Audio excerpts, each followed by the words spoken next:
तो लीजिए आपके सामने प्रस्तुत है समानांतर इंटीमेट थिएटर ग्रुप की द्वितीय प्रस्तुति असमंजस बाबू।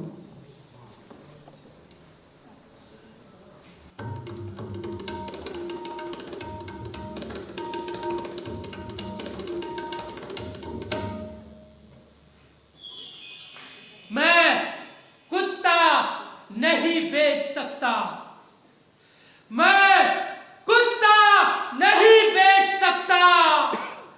मैं कुत्ता नहीं बेच सकता।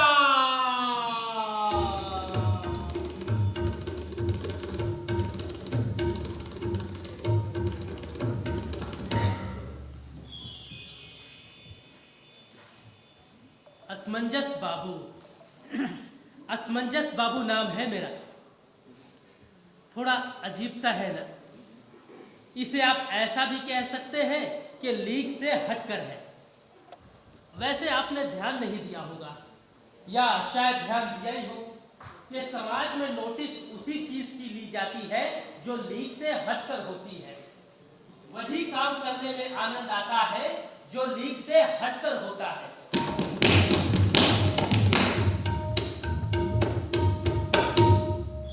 आनंद शब्दकोश का सबसे रस भरा शब्द आनंद। ये एक ऐसा पल है, एक ऐसा लम्हा जिसे निर्मित करना होता है। ये बाजार में बिकने वाला कोई गिफ्ट आइटम नहीं। आनंद कष्टों के ढेर में सबसे नीचे दबा रहता है। तकलीफों की भीड़ में सबसे अलग थलग किसी कोने में दुबका खड़ा रहता है, जिसे अपने लिए तलाशना और ढूंढकर अपनी जिंदगी में शामिल कर लेना, यही जीने की कला होती है। मेरे गुरुजी हमेशा कहा करते थे,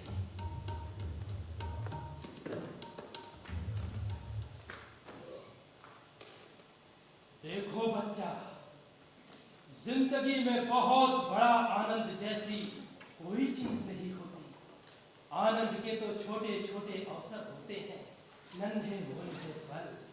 इन्हें हाथों से निकलने मत देना, यही तुम्हारी जिंदगी को खुशमय बना देंगे। खैर, मैं जानता हूं कि आप लोग यहाँ पर गुरुजी की वाणी सुनने नहीं आए हैं, तो अब अपन असल मुद्दे पर आ जाते हैं। असमंजस बाबू, असमंजस बाबू नाम है मेरा। वैसे नाम का इस कहानी से कोई संबंध नहीं है, बल्कि मैं तो ये कहता हूं कि नाम का जिंदगी से भी कोई संबंध नहीं होता। नाम तो सिर्फ शरीर की पहचान की सुविधा के लिए होता है। आदमी का मूल्यांकन तो उसके कर्मों से होता है। राम सिर्फ और सिर्फ इसलिए ही पूजनीय नहीं क्योंकि उनका नाम राम है। राम पूजे जाते हैं अपने विशिष्ट कारणों से। उन्होंने जीवन में जो उपलब्धि प्राप्त की, अगर दशरथ उनका नाम राम के बजाय अनिल रख देते तो हम उन्हें भगवान अनिल के नाम से पूजते। अब क्योंकि इस कहानी में मेरा कोई ना कोई नाम तो रखना ही था, इसलिए रख दिया असमंजस बाबू। मेरी जिंदगी भी असमंजस से भरी है। पिता के साथ संबंध रखूं ना रखूं, गुरु को खुश करूं ना करूं, शादी करूं ना करूं, नौकरी पर जाऊं ना जाऊं, मेरी जिंदगी असमंजस से भरी है। मेरी अपने पिताजी से कभी नहीं पटी। वे हमेशा मां से कहा करते थे,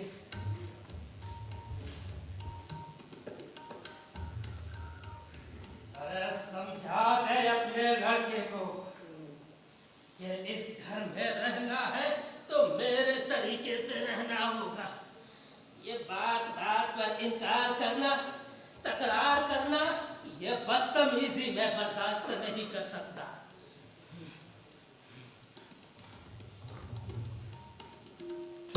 अरे समझा दे अपने लाडले को कि मैं उसका बाप हूं, वो मेरा बाप नहीं। अरे औरों के बच्चों को देखो कितना सम्मान करते हैं अपने बाप का, और एक ये अपना बच्चा है,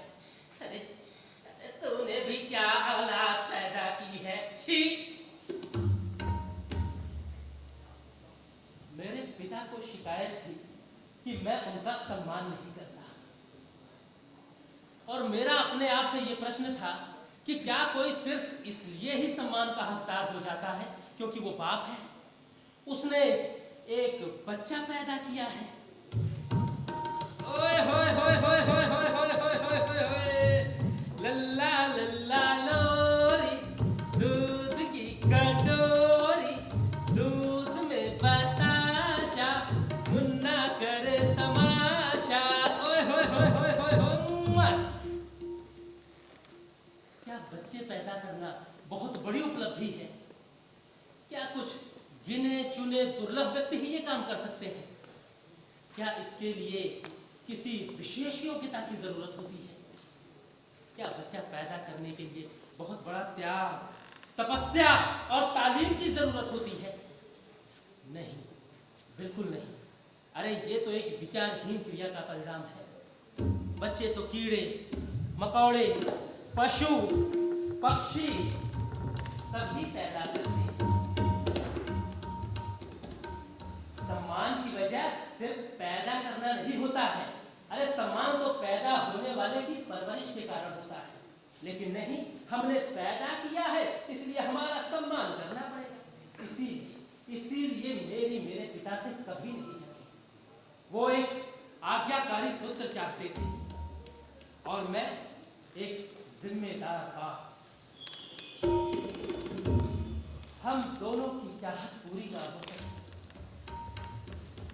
मैं पिताजी का घर छोड़ आया। इस बात को आज कई वर्ष बीत गए हैं, लेकिन आज भी मैं अपने संपर्क में आने वाले हर पिता से कहता हूँ, देखिए भाई साहब, आप एक आज्ञाकारी पुत्र की कामना तो कभी मत करना।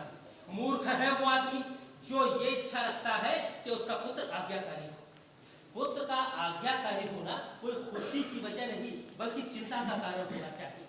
बाप की बात को ना मानने के लिए दम चाहिए, हिम्मत चाहिए, काबिलियत चाहिए, क्योंकि इनकार को सही साबित भी करना पड़ता है। और हाँ बोलने पर कुछ नहीं करना पड़ता। बाप भी खुश और बेटा भी जिम्मेदारी से मुक्त। अगर कभी काम बिगड़ जाए तो ये कहते भी बनता है, अरे आपने तो कहा था कि ऐसे ऐसे कर लो, है? अब इसमें भला मैं क्या कर सकता हूँ? तो आज्ञाकारी बच्चों का भविष्य अंधकारमय होता है। जो आलसी, सुस्त और कामचोर होते हैं वो सीधे आज्ञाकारी बन जाते हैं। दर्शकों, कुछ देर के लिए मैं जरा कहानी से बाहर आना चाहता हूँ।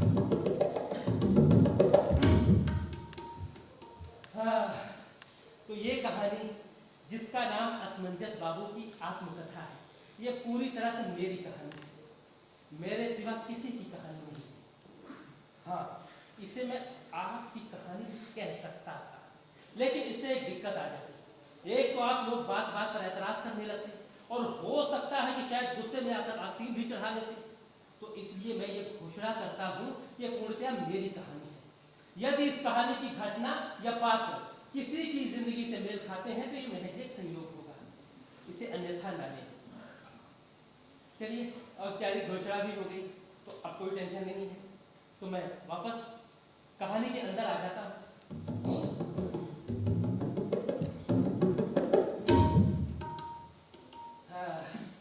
तो कहाँ थे अपन? तो कुछ बता रहा था आपको। हाँ, मेरी मेहनत पिता से नहीं जमी, लेकिन इसका ये मतलब बिल्कुल नहीं है कि पिताजी को छोड़कर बाकी सबसे मेरी खूब जमी। नहीं, मेरी किसी से नहीं जमी, ना मित्र से, ना गुरु से, ना पड़ोसी से, ना बॉस से, ना अलाने से, ना फलाने से, किसी से नहीं। और इस ना जमने की वजह थी मेरी सोच। मैं लीक से हटकर सोचता था, विश्वास पर नहीं विचारों पर जोर देता था, अतीत की नहीं भविष्य की चिंता करता था, भगवान के बजाय इंसानों की बात करता था, कंस्ट्रक्शन का नहीं बल्कि डिस्ट्रक्शन का पक्ष लेता था, क्योंकि मेरा अपना मानना है कि विध्वंस के बिना निर्माण हो ही नहीं सकता है।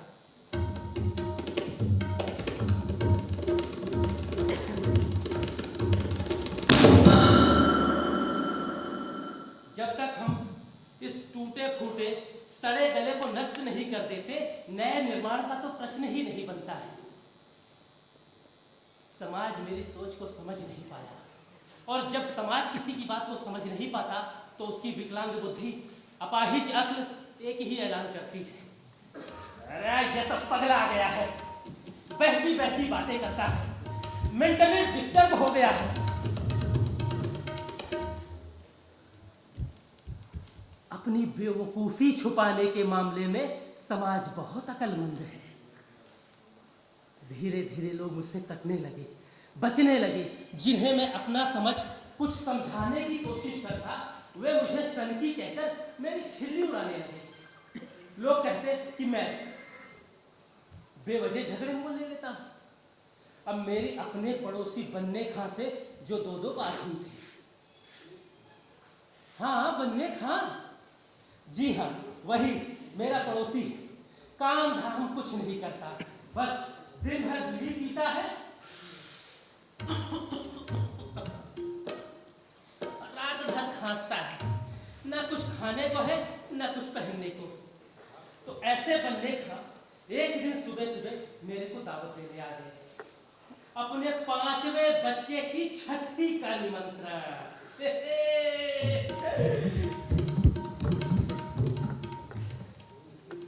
अब आप ही बताइए कि ऐसी स्थिति में किसी भी विचारवान आदमी का दिमाग घुटने में नहीं आ जाएगा। निमंत्रण पाकर मैं तो भड़क गया। बन्ने खां, ये क्या 5वां बच्चा? अरे यार तुम आदमी हो या जानवर? हैं? अगर इसी तरह तुम लोग मुल्क की आबादी में योगदान बढ़ाते रहोगे तो देश की इकोनॉमी कैसे संभलेगी? क्या तुम्हें महसूस नहीं होता कि दो आदमियों के बीच में स्पेस कितना कम होता जा रहा है, कितना बड़ा खतरा है ये? अरे कुछ तो सोचो।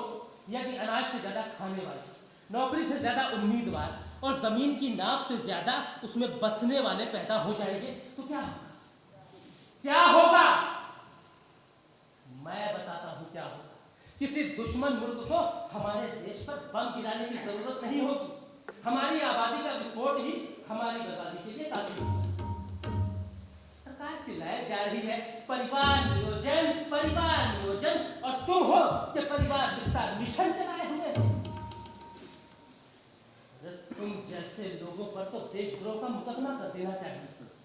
ऐसे लोगों की गिरफ्तारी के लिए गैर जमानती वारंट जारी हो, ताकि जहां दिखे पकड़कर जेल में डाल दो, नहीं तो एक बच्चा और पैदा कर दोगे।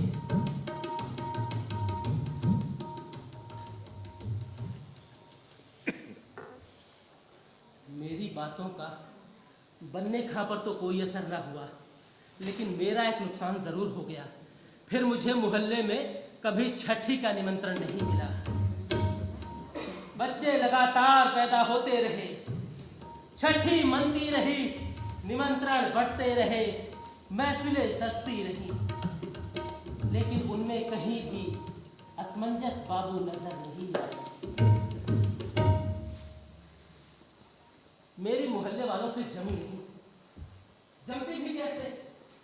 वे नदी के बहाव के साथ बह रहे थे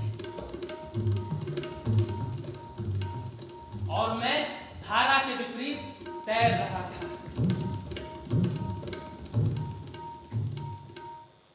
नतीजा ये निकला कि मेरे आलोचक बढ़ गए। मैं मोहल्ले में सबसे अलग थलग एकदम अकेला पड़ गया। अकेला हो जाना तकलीफदायक होता होगा औरों के लिए, मेरे को चैन था, इत्मीनान था, क्योंकि मैंने फैज के उस कौल को निभाया था जिसमें उन्होंने फरमाया है, हर संजीदा लिखने वाला और कहने वाला अपना कमिटमेंट रखता है, उसे अपनी जिम्मेदारी निभानी चाहिए। किसी खौफ की वजह से अपनी राय बदलनी नहीं चाहिए, मौका परस्ती नहीं दिखाना चाहिए, चंद टकों के एवज में अपना नजरिया नहीं बेचना चाहिए। बढ़ती हुई जनसंख्या के जिम्मेदार लोगों के खिलाफ मैंने अपना मोर्चा खोले रखा। एक मौके पर तो मौजूद लोगों के सामने मैंने बेखौफ साफ साफ कहा था, साथियों, दीवारों पर स्लोगन लिख देने से यह बढ़ती हुई आबादी रुकने वाली नहीं है। सरकार को तो चाहिए कि मुल्क में कानून लागू कर दे कि देश के हर नागरिक को बच्चा पैदा करने का अधिकार नहीं है। यदि किसी को बच्चा पैदा करना है तो पहले उसे सरकार को आवेदन पत्र देकर इसकी अनुमति लेनी होगी। सरकार डॉक्टर से इस बात का सर्टिफिकेट लेगी कि ये दंपति शारीरिक रूप से पूरी तरह फिट है और एक स्वस्थ, सुंदर और बुद्धिमान बच्चे को जन्म दे सकते हैं। उस आदमी से उसकी आमदनी का ब्यौरा मांगना चाहिए। हाँ, यदि अधिकारी संतुष्ट हो जाते हैं कि ये बच्चे के लालन पालन, पढ़ाई लिखाई, खिलौना, कपड़ा और उज्जवल भविष्य बनाने में सक्षम है तो उसे ही बच्चा पैदा करने की अनुमति मिलनी चाहिए। लेकिन इस देश में, जो कि देश नहीं बल्कि बहुत बड़ा पागल खाना है, आप जागती नजरों से देखिए तो यहाँ बीमार, पागल, अपाहिज, भिखारी सभी बच्चे पैदा कर रहे हैं। अरे ये बच्चे मुल्क के किस काम आएंगे सिवाय भीड़ बनने के? ये बच्चे पैदा होकर बीमारी, बेकारी और भूखमरी के सिवा कुछ नहीं दे सकते। आगे चलकर ये बीमार नस्ल शक्तिहीन मजदूरों में तब्दील हो जाएगी।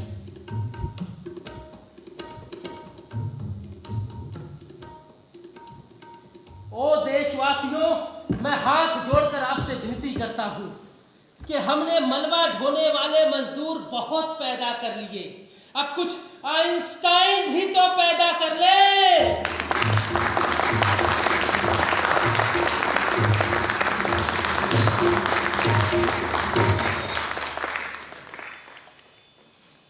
मैं लगातार बोलता गया, लेकिन किसी ने सुना नहीं। सही कहने वालों को अनसुना करना तो इस मुल्क का बड़ा पुराना रिवाज है। यहाँ के लोगों ने राम, कृष्ण, गुरु नानक और महावीर जैसे बुद्ध पुरुषों को नहीं सुना तो इस असमंजस बाबू की हैसियत ही क्या है? सही बातों की यहाँ ढंग से मार्केटिंग नहीं हो पाती और फिजूल बातें बड़े प्रभावशाली ढंग से प्रस्तुत की जाती है। वजह है संगठन की ताकत। अच्छे आदमी यहाँ अकेले हैं और बुरे आदमी संगठित, इसीलिए और सिर्फ इसीलिए जीसस को सूली पर लटकना पड़ा, हुसैन को गर्दन कटानी पड़ी और सुकरात को जहर पीना पड़ा। कोई ज्ञानी आदमी बोलने की कोशिश करता है तो लोग जान बचाकर भागते हैं, और वहीं कोई नेता अगर बकवास सुनाने आ जाता है तो हजारों की तादाद में लोग सुनने इकट्ठा हो जाते हैं।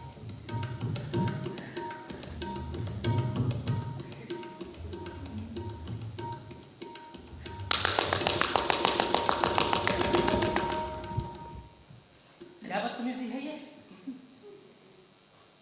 खैर, तो आपकी ये असमंजस बाबू चाहते थे कि ये समाज सुधर जाए, और ये समाज चाहता था कि असमंजस बाबू सुधर जाए।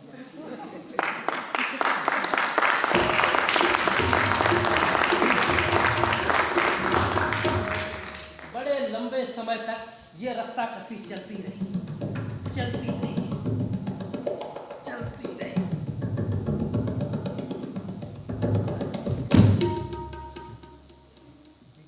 धीरे धीरे मैं समाज से और समाज मुझसे दूर जाने लगा।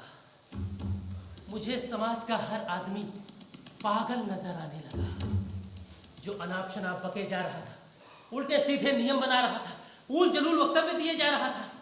अब इस बात को ही लीजिए और बताइए कि इसे आप बेवकूफ़ी की किस श्रेणी में रखेंगे कि यहाँ पर गुलशन नंदा का उपन्यास तो हिंदू और मुसलमान सभी पढ़ सकते हैं, लेकिन गीता सिर्फ हिंदू पढ़ेगा, कुरान सिर्फ मुसलमान पढ़ेंगे। इतने सालों से मुस्लिम युवक को गीता के ज्ञान से वंचित रखा, हिंदू नौजवानों को कुरान की अच्छाइयों से महरूम रखा गया। अब इस नुकसान की भरपाई कौन मौलवी या पंडित करेगा?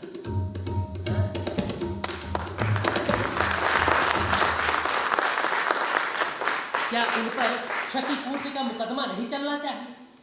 अरे सरकार को तो चाहिए कि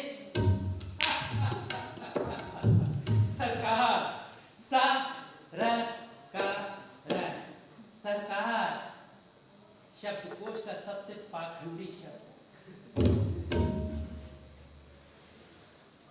सबसे हरामी अल्फाज। अरे सरकार मौलवी और पंडितों पर क्या रोक लगाएगी? उसने तो खुद हिंदू कोड और मुस्लिम कोड बना रखा है। ये मुस्लिम कोड है भैया, हिंदुओं पर लागू नहीं होगा, और ये हिंदू कोड है, मुसलमानों पर लागू नहीं होगा। अरे भाई, मैं कहता हूँ कि यदि कानून में अच्छाई है तो सभी पर लागू हो, और यदि खराबी है तो किसी पर भी क्यों लागू हो।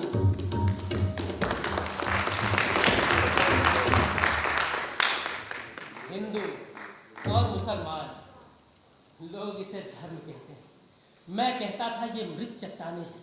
सच्ची धार्मिकता को मंदिरों, मस्जिदों, ग्रंथों और तोपों की जरूरत नहीं होती। इंसान ने अपने आप को धोखा देने के लिए हजारों तरकीबें ईजाद कर दी हैं। उन्हीं तरकीबों को धर्म।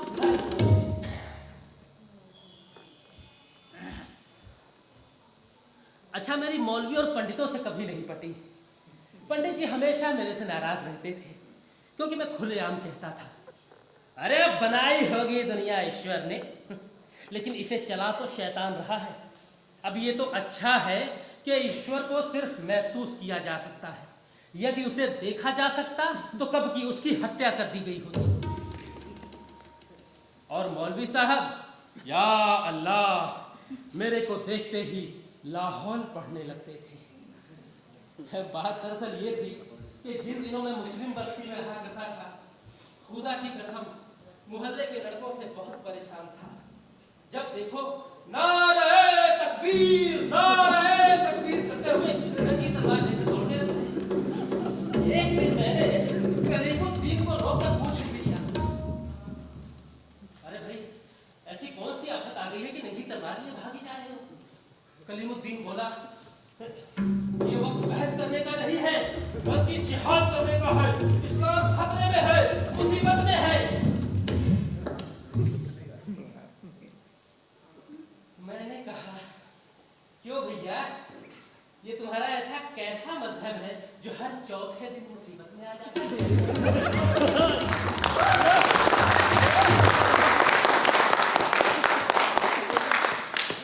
ऐसे कमजोर मजहब को तो दूर से ही सलाम कर। अरे पगले, मजहब आदमी को संभालता है, आदमी मजहब को नहीं। अब उसी दिन की बात है, एक है वो मोहल्ले में, क्या तो उसका नाम है, हाँ, सलीम घुटना, नंगी तलवार में बढ़ रहा है।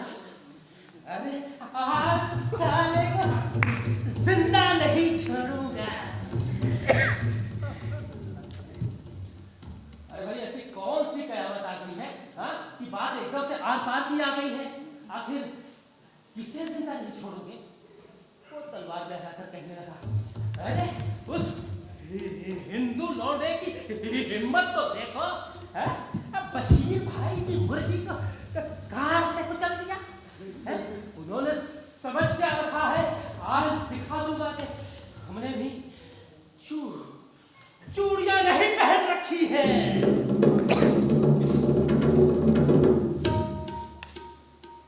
मैंने बड़ी मुश्किल से उसे शांत कराया, समझाया, और सीधे लेकर मौलवी साहब के पास गया और उनसे अर्ज किया, मोहतरम, इस नौजवान को समझाइए, ये एक मुर्गी की खातिर इंसान की जान लेने पर आमादा है। अब क्या मुर्गी इतनी कीमती हो गई और आदमी इतना सस्ता? और आज अचानक से मुर्गी पर इतना प्यार क्यों उमड़ आया? वरना कल तक तो खुद उसे फ्राई करके खाता था।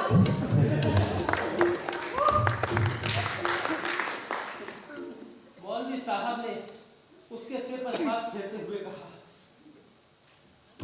बेटा, ये मैं क्या सुन रहा हूँ?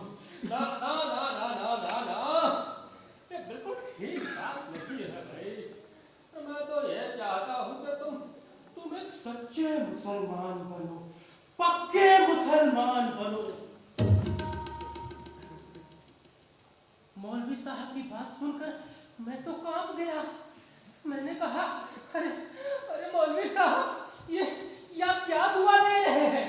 अगर कच्चा मुसलमान इतना खतरनाक होता है तो पक्का कैसा होगा?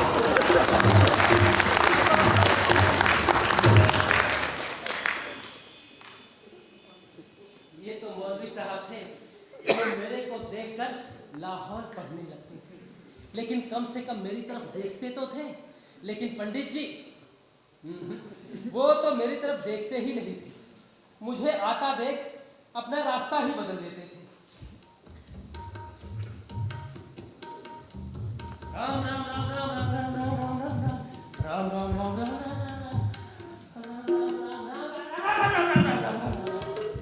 जाना होता था बेटे के घर तो चले जाते थे बेटी के घर, लेकिन मेरा चेहरा नहीं देखते थे। अब मेरी और पंडित जी के न पटने की वजह भी कोई वजह थी। बात दरअसल ये थी कि पंडित जी अपने धर्म को अपनी नजर से देखते थे। राम राम राम राम राम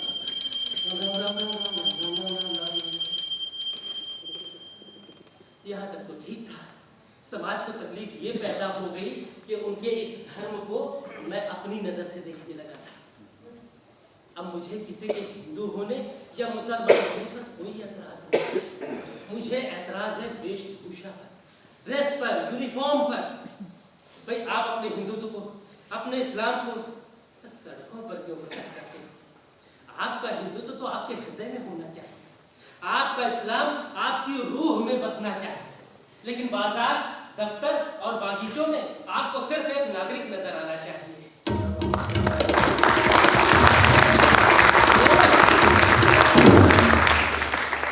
अपने देश के विभाजन की, इसके एक हिस्से के अलग होकर पाकिस्तान बन जाने के जो भी बहुत से कारण रहे हो, मेरे ख्याल से उनमें से एक कारण वेशभूषा भी था।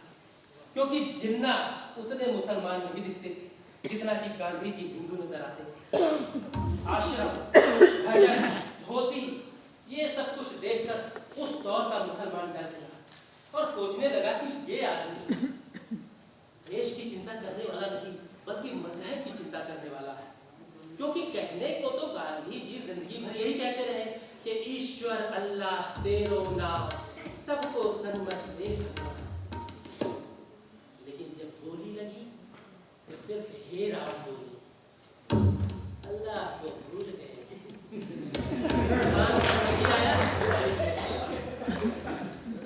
बस मेरा ऐसा बोलना ही मेरे लिए श्राप साबित हुआ। समाज में रहने के लिए झूठ बोलना जरूरी है। झूठ की ये सच्चाई भाई मेरी समझ में तो नहीं आई। मैं सच बोलकर पिछड़ गया और दूसरे झूठ बोलकर ऊंचाइयों पर पहुंच गए।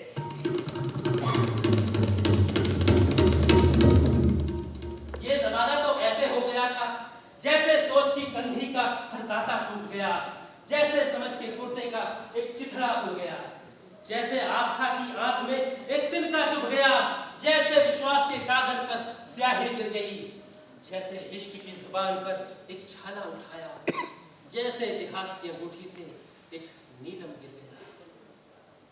लगता था मुल्क के अच्छे वक्त को इब्लीस ने निगल लिया है। मेरा कृषि प्रधान देश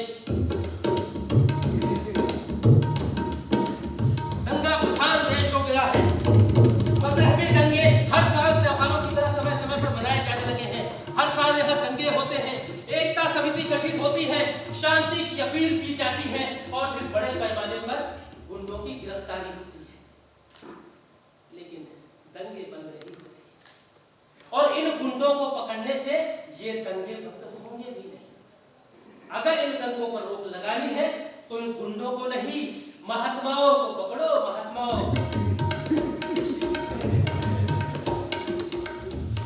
लेकिन वही मेरे बोलने से क्या होता है? मेरे बोलने को तो लोगों ने बकवास कहा। मैंने जुल्म के विरोध में अपने अल्फाज बुलंद किए तो उन्होंने जालिम के समर्थन में कानों में रुई ठूस दी। हर सभा समिति ने मेरा बहिष्कार कर दिया। घोषित कर दिया गया कि यह शख्स पूरी तरह से नक्का है। जमाने ने मुझे पूरी तरह से खारिज कर दिया।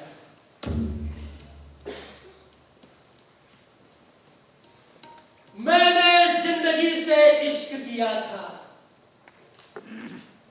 पर जिंदगी एक वेश्या की तरह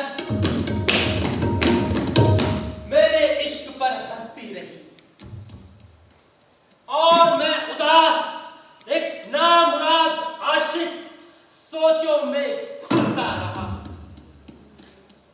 पर जब इस वेश्या की हंसी को मैंने कागज पर उतारा तो हर अक्षर के गले से एक चीख निकली, एक दर्द उठा, एक दर्द जिसे चुपचाप मैंने सिगरेट की तरह पिया है।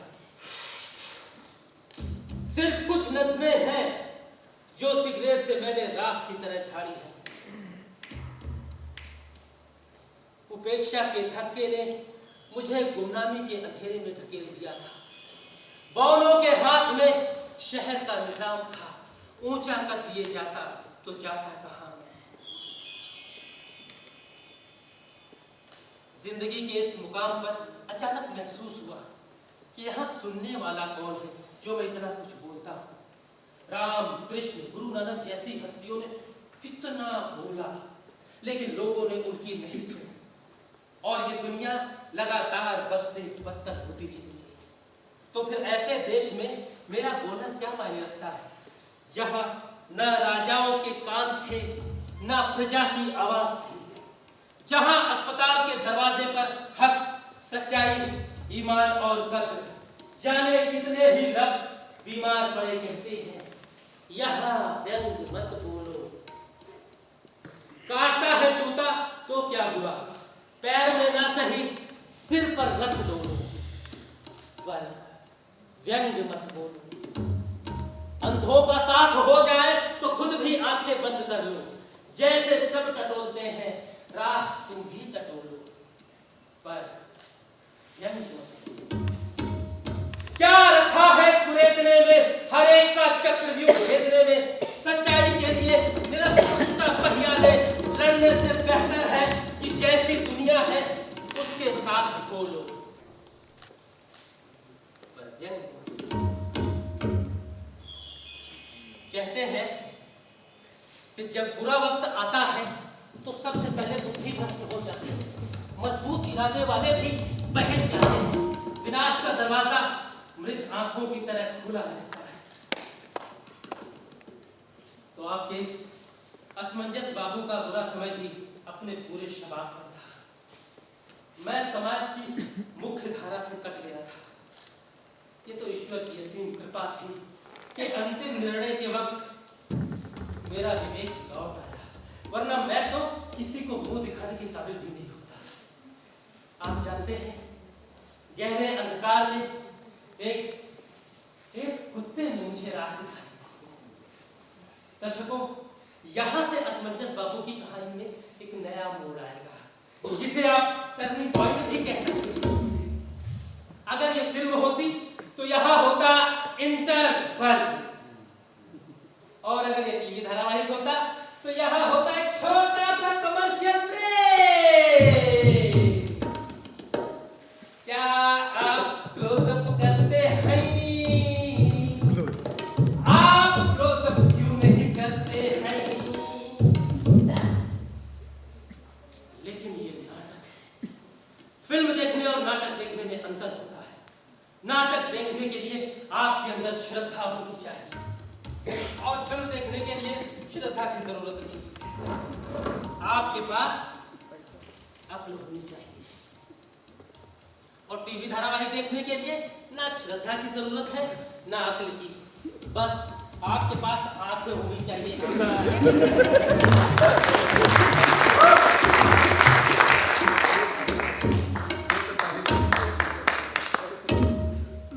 दर्शकों, कहानी अब उस मुकाम पर पहुंच चुकी है जहां आप उसके बाहर नहीं रह सकते।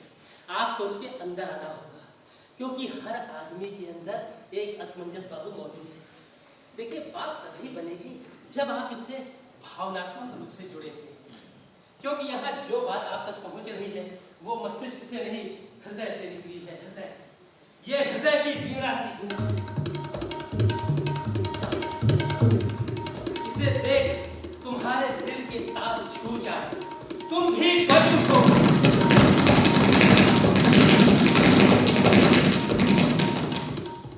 तो समझना कि नाटक देखा है।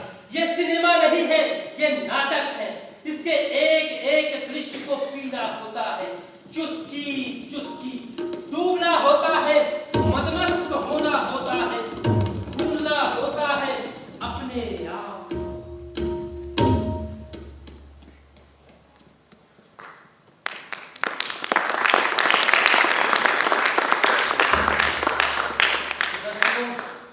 इस तरह से मैं समाज में सबसे अलग थलग एकदम अकेला पड़ गया था। इंसान की जिंदगी में अकेलेपन से बुरा कोई समय नहीं होता।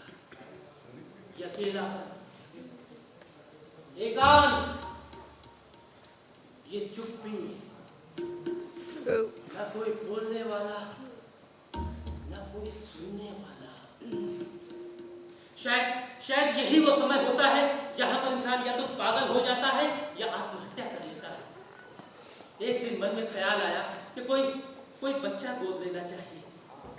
फिर सोचा मेरा तो कोई आगे है ना पीछे, मान लो कल को कुछ हो गया तो इस बच्चे का क्या होगा।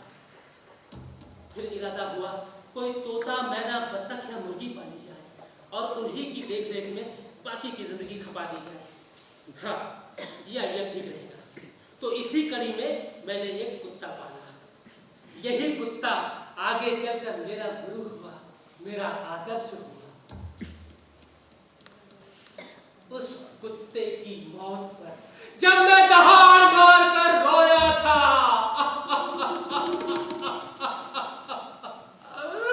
मान सम्मान के साथ उसका अंतिम क्रियाकर्म किया था, तब पहली बार ऐसा हुआ था कि असमंजस बाबू पर कोई हंसा नहीं था। किसी ने खिल्ली नहीं उड़ाई, किसी ने व्यंग नहीं किया।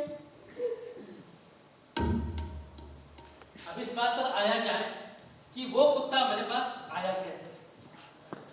बात दरअसल ये हुई कि एक रात मैं अपने अकेलेपन से परेशान, गुमसुम, उदास पार्क के एक कोने में, जहां अच्छा खासा अंधेरा था, चुपचाप बैठा हुआ था।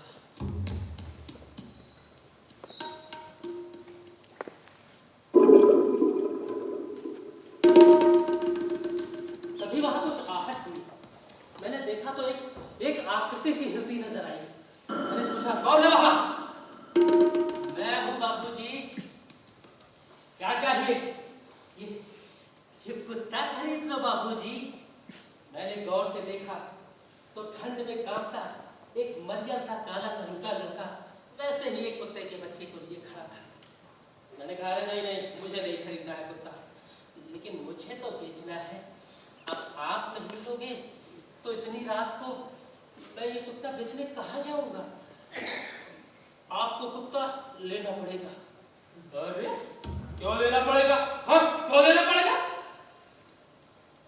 क्योंकि माँ भूखी है, माँ भूखी है, माँ भूखी है।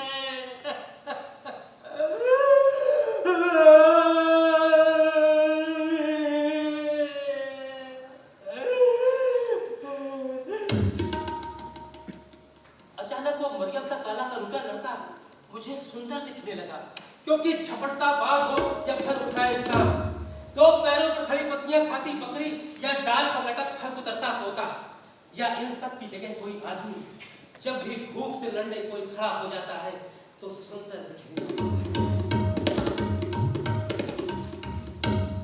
माँ भूखी है, 3 शब्द के इस वाक्य में 2 शब्द कितने क्रांतिकारी हैं, लेकिन कितने विपरीत। माँ एक शब्द में लिखा गया महाग्रंथ, शब्दकोश का सबसे सुंदर शब्द, और भूख शब्दकोश का सबसे डरावना अल्फाज। जीवन में माँ भी है और भूख भी है। सच, जिंदगी की टॉर्च दोनों तरफ से जलती है। माँ भूखी है। उसकी याचना ने इतना पीड़ित किया कि मैं बिना देखे विचारे ही उस मरियम से आकर्षणहीन कुत्ते को खरीदने के लिए तैयार हो गया। जेब में हाथ डाला, जितने भी पैसे थे बिना गिने उस पुत्र के हाथ में दे दिया। पैसा पाते ही वो घोड़े की सी तेज गति से भागा।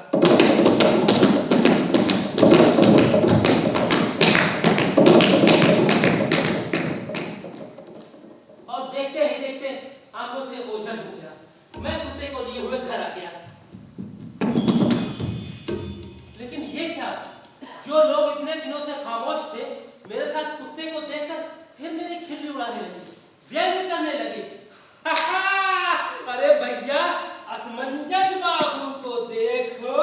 कितना खूबसूरत कुत्ता लाए हैं। बकने वाले बकते रहे, लेकिन मैंने किसी की बातों पर ध्यान नहीं दिया। कुत्ते के साथ मजे से दिन बीतने लगे। मैं रोज उसे साबुन से नहलाता। आजा आजा आजा आजा, और ठंडे ठंडे पानी से नहाना चाहिए। ओ गाना आए या ना आए, गाना चाहिए। आजा आजा ठंडे ठंडे। उसे दूध पिलाता। पी ले बेटा पी ले, तू मेरा मुन्ना, तू मेरा लल्ला, तू मेरी आंखों का तारा है, तू मेरा राज दुलारा है।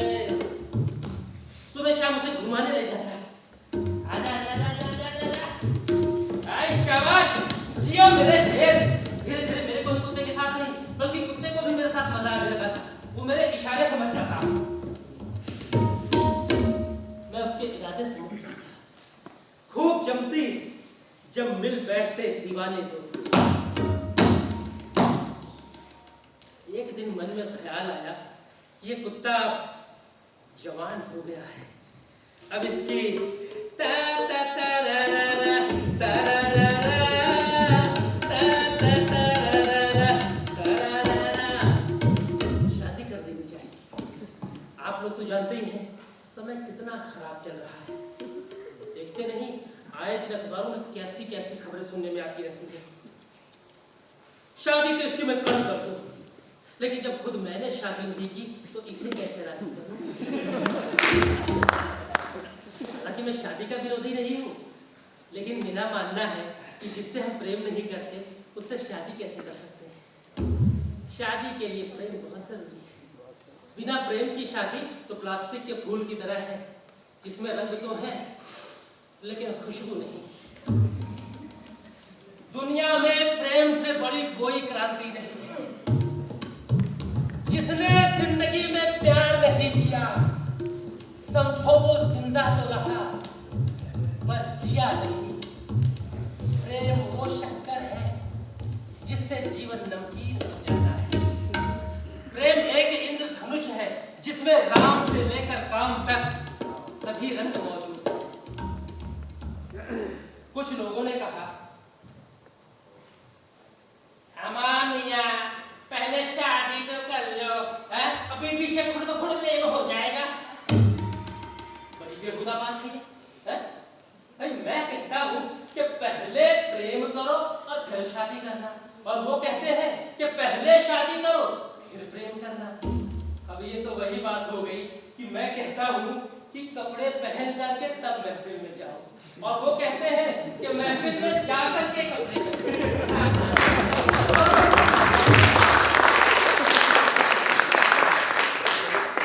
पहनो। तो मैंने तय कर लिया कि बड़े धूमधाम के साथ अपने कुत्ते का ब्याह करूंगा। लेकिन अफसोस मेरी ये चाहत पूरी ना हो सकी। मैं उसका ब्याह रचाता इससे पहले ही वो हमेशा हमेशा के लिए दुनिया से। लोग उसे असमंजस बाबू का कुत्ता कहते थे, लेकिन मैं कहता था वो मेरा कुत्ता नहीं, वो तो मेरा गुरु, मेरा आदर्श था। वो मेरा गुरु कैसे हुआ? बात असल ये हुई कि एक दिन मैं टेलीविजन पर चार्ली चैपलिन की फिल्म देख रहा था। अच्छा, कुत्ता भी वहीं पास में बैठा टीवी देख रहा था।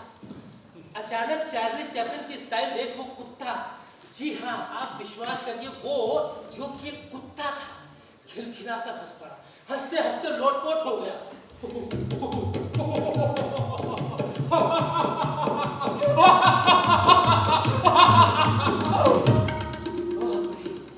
कुत्ते को हंसता हुआ देखकर मैं तो दंग रह गया। ये तो हंसने वाला कुत्ता है। ये तो दुनिया का पहला ऐसा कुत्ता है जो हंस सकता है। मैं खुशी से झूम उठा, मेरे पास हंसने वाला कुत्ता है, मेरे पास हंसने वाला कुत्ता है। मैं भागा भागा बाहर गया और आस पड़ोस के लोगों को पुकार आया, देखो देखो मेरा कुत्ता हंस सकता है, मेरा कुत्ता हंस सकता है। मेरे कमरे में भीड़ लग गई, लेकिन हंसना तो दूर रहा, भीड़ को देखकर वो भौंकने लगा। मैंने उससे विनती की यार एक बार, सिर्फ एक बार, लेकिन वो बस टुकुर टुकुर देखता रहा। कुत्ता तो नहीं हंसा, लेकिन लोग मेरे पर जरूर व्यंग करने लगे, मेरी खिल्ली उड़ाने लगे और ये कहते हुए जाने लगे, भैया लगता है कि असमंजस बाबू तो पूरे ही पागल हो गए हैं। मेरे कुत्ते पर बहुत गुस्सा आया कि तुम साले को ये ठुक घुमा के, हैं? अभी तो कैसे हंसते हंसते लोट पोट हो रहा था और अब साले नखरा दिखा रहा है, हैं? फिर सोचा कि चलो आज नहीं हंसा तो कल हंसेगा, भाई ये तो तय हो गया है ना, ये कुत्ता हंसने वाला है। कुछ दिन और बीते, एक दिन शाम के वक्त मैं कुत्ते को घुमाने बाजार ले गया। आजा, तो बहुत भीड़ भाड़ है भैया, आज तो क्या बात है? तभी अचानक से और तेज हवा के साथ जोरदार बारिश शुरू हो गई। औरों की तरह मैं भी पानी से बचने के लिए कुत्ते को लेकर एक आड़ में खड़ा हो गया। नहीं, तभी वहां एक कार आकर रुकी। उसमें से क्या मोटा सेठ धोती पहने हुए निकला। उसके हाथ में छाता था। जैसे उसने छाता खोला, छाता उसके हाथ से छूट हवा से दूर फेंका गया। अब मोटा सेठ अपनी धोती संभाले उस छाते के पीछे पीछे भाग रहा था, पीछे। और रुक जा, अरे रुक जा, ओए, अरे रुक जा, रुक जा। इस दृश्य को देखकर हर कोई हंस पड़ा और हंसते हंसते हर शख्स अचानक से रुक गया और आश्चर्य से मेरी तरफ देखने लगा, क्योंकि धोती संभाले मोटे सेठ को देखकर मेरे कुत्ते की हंसी रुक नहीं रही। क्या हो गया? हर शख्स कुत्ते को हंसता हुआ देखना चाहता है। टीवी चैनल वाले, पत्रकार, फोटोग्राफर सभी आ गए। चंद घंटों में ये एक अंतरराष्ट्रीय खबर बन गई। अभी प्राप्त समाचारों के अनुसार फला जगह एक असमंजस बाबू रहते हैं, जिनके पास हंसने वाला कुत्ता है। पटना से कैमरामैन नैनीश नायक के साथ में राकेश रंजन। अब तक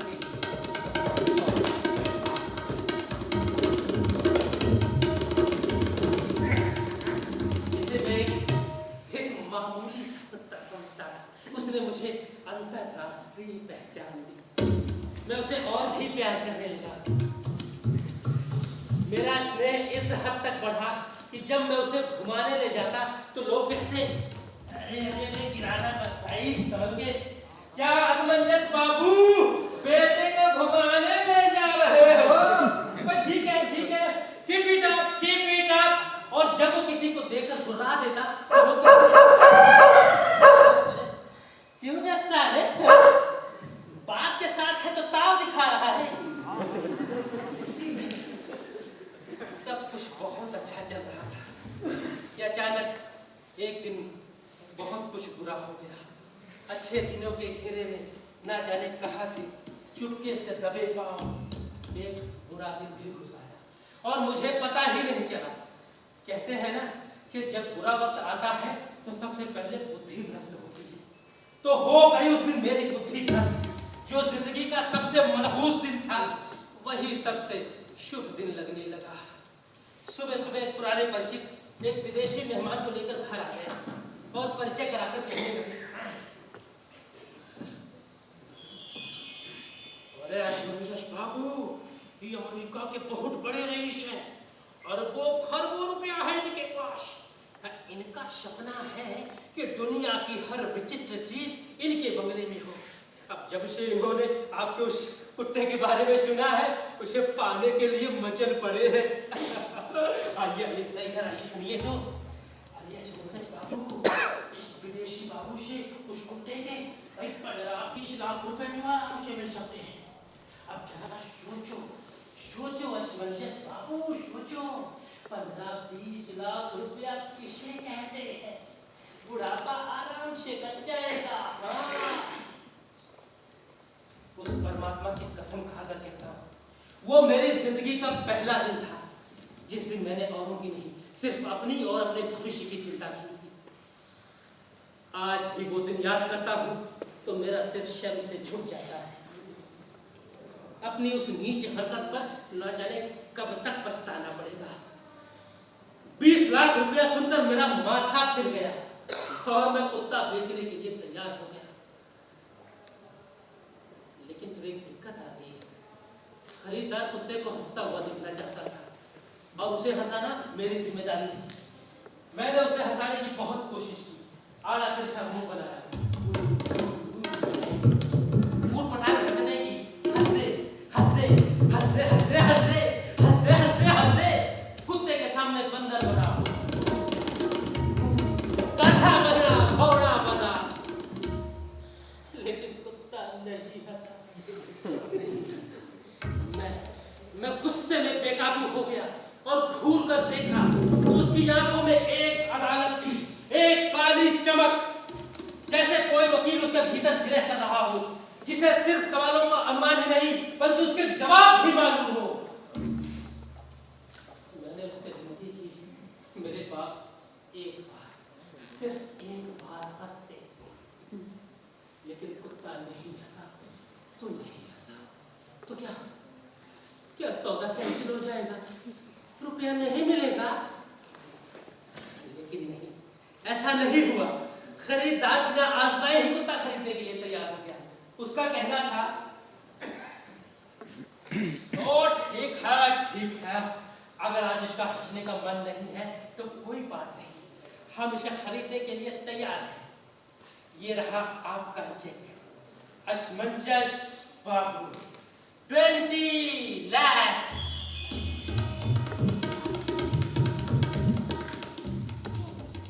चेक पाते ही मैंने उसे माथे से लगाया, सीने से लगाया, चूमने लगा। मुझे ऐसा करते थे, कुत्ता हंस पड़ा। खरीदार को लगा उसके पैसे वसूल हो गए। वो खुशी से नाचने लगा, झूमने लगा। लेकिन मुझे क्या हो गया? मुझे काटो तो खून नहीं, मेरा सारा शरीर सुन्न पड़ गया, क्योंकि ये बात सिर्फ मैं जानता था कि ये कुत्ता तभी हंसता है जब हंसने की कोई वजह हो। बेवजह ये कभी नहीं हंसता। आज ये मुझ पर हंस रहा था, इंसानियत पर हंस रहा था, आदमियत पर हंस रहा था। मैं असमंजस बाबू, जो खुद को प्रगतिशील विचारों वाला मानता था, लीग से हटकर सोचता था, समाज को एक नई दिशा देना चाहता था, चंद रुपयों के लिए ऐसा गिरा कि उसकी हरकत पर कुत्ता भी हंसने लगा।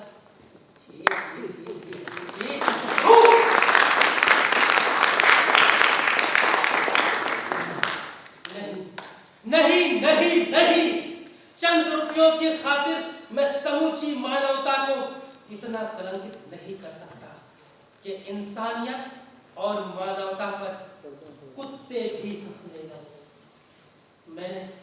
मैंने उस चेक के टुकड़े कर दिए और हाथ जोड़ माफी मांग कहने लगा, मैं कुत्ता नहीं बेच सकता, मैं कुत्ता नहीं बेच